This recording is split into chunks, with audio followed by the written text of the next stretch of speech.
അപ്പോൾ നമുക്ക് thermal stresses in composite ബാർസിൻ്റെ വേറെ ഒരു ന്യൂമറിക്കൽ പ്രോബ്ലം നോക്കാം. ക്വസ്റ്റ്യൻ ഒന്ന് വായിക്കാം.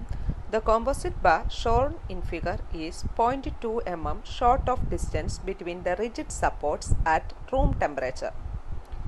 What is the maximum temperature rise which will not produce stresses in the bar? Given cross-section of steel is to cross-section area of copper as 4:3. Find the stresses induced when the temperature is raised to 40 degrees Celsius, and the coefficient of linear expansion for steel is given as 12 into 10 raised to minus 6 per degree Celsius, and that for copper is given as 17.5 into 10 raised to minus 6 per degree Celsius, and the modulus of elasticity for steel is given as 2 into 10 raised to 5 Newton per mm square, and that for copper is given as 1.2 into 10 raised to 5 Newton per mm square. അപ്പോൾ നമുക്ക് തന്നിരിക്കുന്ന question എന്താണെന്ന് വെച്ച് കഴിഞ്ഞാൽ, ഇവിടെ ഒരു composite bar ഉണ്ട്. അതിൽ രണ്ട് മെറ്റീരിയൽസ് ആണുള്ളത്, സ്റ്റീലും കോപ്പറും. ഒരു സ്റ്റെപ്പ്ഡ് ബാറാണ്, കണ്ടാൽ തന്നെ അറിയാം. ഇത് രണ്ട് റിജിഡ് സപ്പോർട്ട്സിനിടയ്ക്കായിട്ട് ഫിക്സ് ചെയ്ത് വെച്ചിരിക്കുകയാണ്. എങ്ങനെയാണ് ഫിക്സ് ചെയ്ത് വെച്ചിരിക്കുന്നതെന്ന് വെച്ച് കഴിഞ്ഞാൽ, സപ്പോർട്ടിൽ നിന്ന് അതിൻ്റെ ടോപ്പ് എൻഡ് സപ്പോർട്ടിൽ നിന്നും ഒരു 0.2 mm ഡിസ്റ്റൻസ് ക്ലിയറൻസ് അവിടെ കിടപ്പുണ്ട്. അങ്ങനെയാണ് ഇതിൻ്റെ ഫിക്സിങ്. താഴെ ബോട്ടം പോർഷൻ കംപ്ലീറ്റ്ലി ഫിക്സ് ചെയ്ത് വെച്ചിരിക്കുകയാണ്. ടോപ്പ് പോർഷനിലെ റിജിഡ് സപ്പോർട്ട് എന്ന് പറഞ്ഞു കഴിഞ്ഞാൽ കോമ്പോസിറ്റ് ബാറിൻ്റെ മെറ്റീരിയലിൻ്റെ ടോപ്പിൽ നിന്നും 0.2 mm ക്ലിയറൻസ് ഇട്ട് നിൽക്കുകയാണ്. അങ്ങനെയാണെങ്കിൽ ഇത് റൂം ടെമ്പറേച്ചറിൽ നടക്കുന്ന സംഭവമാണ്. അങ്ങനെയാണെങ്കിൽ ഇതിൽ ഉള്ള മാക്സിമം ടെമ്പറേച്ചർ റൈസ് കണ്ടുപിടിക്കാനും, എങ്ങനെയാണ് മാക്സിമം ടെമ്പറേച്ചർ റൈസ് കണ്ടുപിടിക്കേണ്ടത്? What is the maximum temperature rise which will not produce stresses in the bar. ബാറിനകത്തേക്ക് തെർമൽ സ്ട്രെസ് ഒന്നും ഇൻഡ്യൂസ് ചെയ്യാത്ത കേസിലുള്ള മാക്സിമം ടെമ്പറേച്ചർ റൈസ് കണ്ടുപിടിക്കാനാണ് ആദ്യം നിങ്ങളോട് പറഞ്ഞിരിക്കുന്നത്. രണ്ടാമത്തെ കാര്യം പറഞ്ഞിരിക്കുന്നത്, നിങ്ങൾക്ക് ക്രോസ് സെക്ഷൻ ഏരിയ ഓഫ് സ്റ്റീലും കോപ്പറും തമ്മിലുള്ള ഒരു റേഷ്യോ ആണ് തന്നിരിക്കുന്നത്, 4:3. അതുപോലെ നിങ്ങൾക്ക് ലീനിയർ എക്സ്പാൻഷൻ രണ്ട് മെറ്റീരിയലിൻ്റെയും കോഎഫിഷ്യൻ്റ് ഓഫ് ലീനിയർ എക്സ്പാൻഷനും മോഡുലസ് ഓഫ് ഇലാസ്റ്റിസിറ്റിയും തന്നിട്ടുണ്ട്. ഇനി ഈ ടെമ്പറേച്ചർ ഒരു 40 ഡിഗ്രി സെൽഷ്യസിലേക്ക് റൈസ് ചെയ്യുകയാണെങ്കിൽ അവിടെ ഇൻഡ്യൂസ് ചെയ്യുന്ന സ്ട്രെസ്, തെർമൽ സ്ട്രെസ് കൂടെ കാൽക്കുലേറ്റ് ചെയ്യാനാണ് പറഞ്ഞിരിക്കുന്നത്. ഇതാണ് നമ്മുടെ ക്വസ്റ്റ്യൻ. അപ്പോൾ നമുക്ക് നമ്മുടെ പ്രോബ്ലത്തിൻ്റെ സൊല്യൂഷനിലേക്ക് പോകാം. പ്രോബ്ലം ചെയ്യാൻ തുടങ്ങുന്നതിന് മുമ്പായിട്ട് ഒരു കാര്യം പറയുകയാണ്. When the extension of this composite bar is within 0.2 mm, it will not experience any stress. നമ്മളോട് ക്വസ്റ്റ്യനിൽ പറഞ്ഞിരിക്കുന്നത് സ്ട്രെസ് ഒന്നും ഇൻഡ്യൂസ് ചെയ്യാത്തപ്പോൾ ഉള്ള ടെമ്പറേച്ചർ റൈസ് കണ്ടുപിടിക്കാനാണ് ആദ്യം പറഞ്ഞിരിക്കുന്നത്.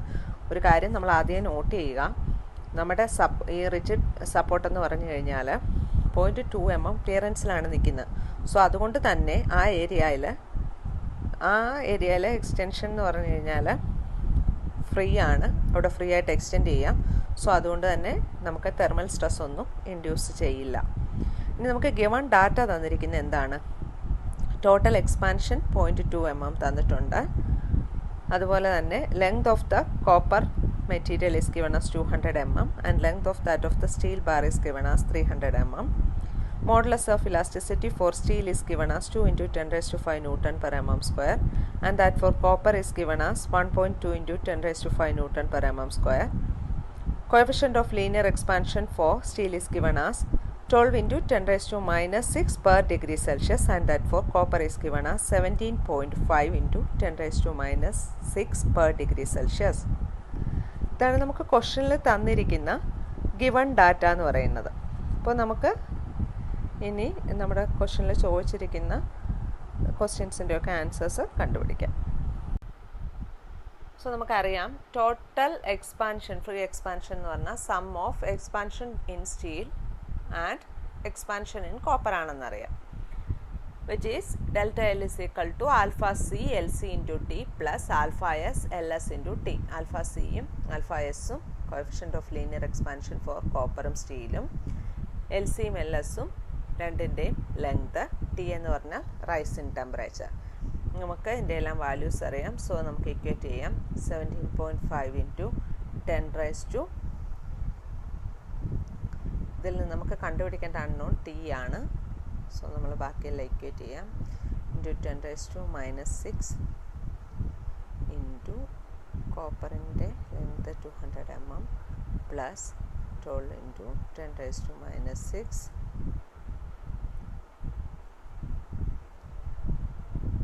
into TL into 300 into T.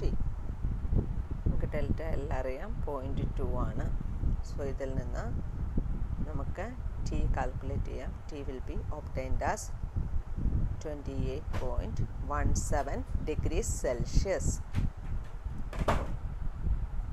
ഇനി when T temperature rises to 40 degrees Celsius, 40 degrees Celsiusലേക്ക് എന്ത് സംഭവിക്കും? Delta L is equal to alpha C L C into T plus alpha S L S into T ആണെന്ന് നമുക്കറിയാം. അതായത് delta എല്ലിൻ്റെ value നമുക്കറിയാം. Delta എല്ലിൻ്റെ വാല്യൂ ആണ് നമുക്ക് കണ്ടുപിടിക്കേണ്ടത്. ടെമ്പറേച്ചർ നമുക്കറിയാം 40 ഡിഗ്രി സെൽഷ്യസ്. സോ നമ്മൾ വീണ്ടും ഇക്വേറ്റ് ചെയ്യുന്നു. 17.5 into 10 raised to minus 6 into 200 into 40 plus 12 into 10 raised to minus 6 into 300 into 40, which will be obtained as 0.284 mm നമുക്ക് കിട്ടും.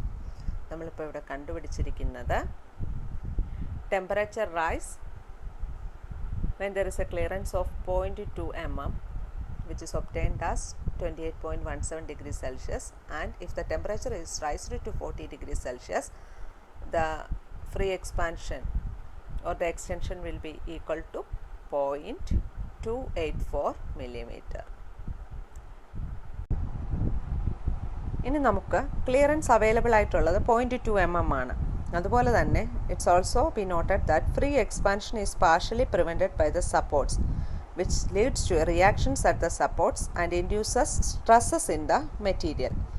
Definitely ഈ ഫ്രീ എക്സ്പാൻഷൻ പാർഷ്യലി സപ്പോർട്ടിൽ പ്രിവെൻറ്റ് ചെയ്തിരിക്കുകയാണ്. സോ അതുകൊണ്ട് അവിടെ സപ്പോർട്ടിലേക്ക് റിയാക്ഷൻസും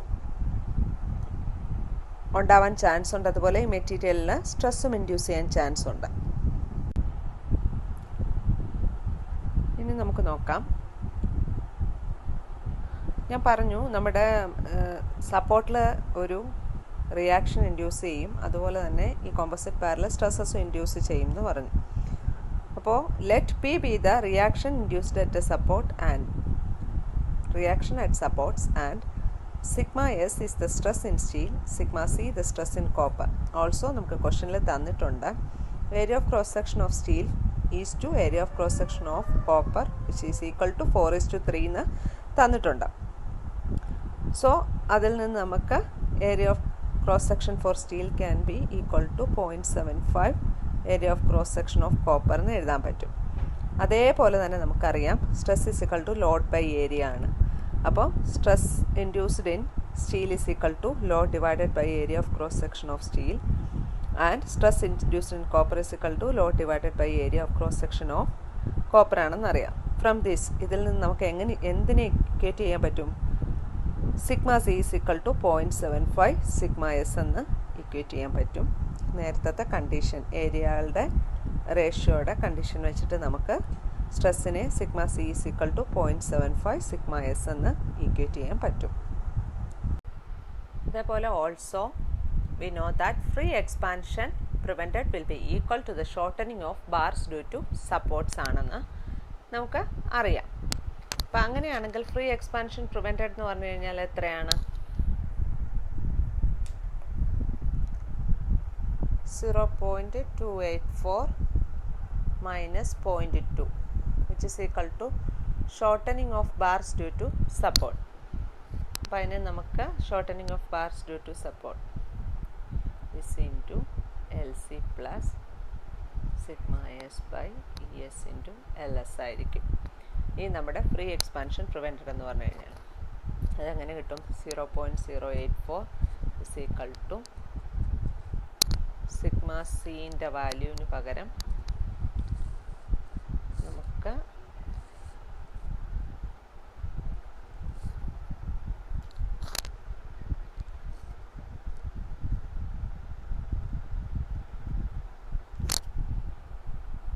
0.75 സിഗ്മ എസ് എന്ന് എഴുതാം.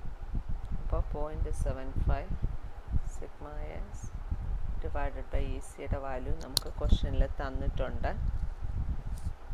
1.2 ഇൻറ്റു 10⁵ എൽ സി നമുക്കറിയാം 200 plus sigma S divided by E എസിൻ്റെ വാല്യൂ 2 ഇൻറ്റു 10⁵ ഇൻറ്റു 300.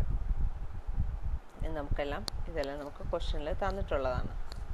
അത് വെച്ചിട്ട് നമുക്ക് ഇങ്ങനെ ഇക്വേറ്റ് ചെയ്യാൻ പറ്റും.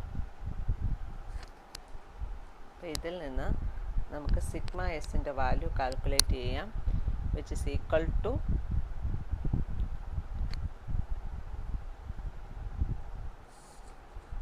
60 Newton/mm² എന്ന് കാൽക്കുലേറ്റ് ചെയ്യാൻ പറ്റും. അപ്പോൾ നമുക്ക് സിഗ്മ എസിൻ്റെ വാല്യൂ കിട്ടിയിരിക്കുകയാണ്. Okay, sigma S is equal to 60 Newton/mm². അപ്പോൾ നമ്മൾ സിഗ്മ എസിൻ്റെ വാല്യൂ കണ്ടുപിടിച്ചു, which is equal to 60 Newton/mm². ഇനി നമുക്ക് വേണ്ട സിഗ്മ സിൻ്റെ വാല്യൂ ആണ്. നമുക്കതറിയാം. Sigma C is equal to 0.75 sigma S ആണെന്ന് അറിയാം. അപ്പോൾ നമുക്കിവിടെയൊക്കെ സിഗ്മ എസിൻ്റെ വാല്യൂ സബ്സ്റ്റിറ്റ്യൂട്ട് ചെയ്യാം. Sigma C is equal to 0.75 into 60 which is equal to 45 Newton/mm². So നമ്മളോട് ക്വസ്റ്റ്യനിൽ ആവശ്യപ്പെട്ടിരുന്ന രണ്ട് കാര്യങ്ങളും നമ്മൾ കണ്ടുപിടിച്ചു. 0.2 mm ക്ലിയറൻസ് ഉള്ളപ്പോൾ ഉള്ള ടെമ്പറേച്ചർ റൈസ് കണ്ടുപിടിച്ചു. അതേപോലെ തന്നെ ടെമ്പറേച്ചർ 40 ഡിഗ്രി സെൽഷ്യസിലേക്ക് റൈസ് ചെയ്യുമ്പോൾ ഉള്ള സ്ട്രെസ്സസും കണ്ടുപിടിച്ചു. രണ്ട് മെറ്റീരിയലിലെ സ്ട്രെസ്സസും കണ്ടുപിടിച്ചു. So that's all. നിങ്ങൾക്ക് മനസ്സിലായിട്ടുണ്ടാവും. എന്തെങ്കിലും ഡൗട്ട്സ് ഉണ്ടെങ്കിൽ വിളിച്ച് ചോദിക്കുക. Okay, thank you. Stay safe.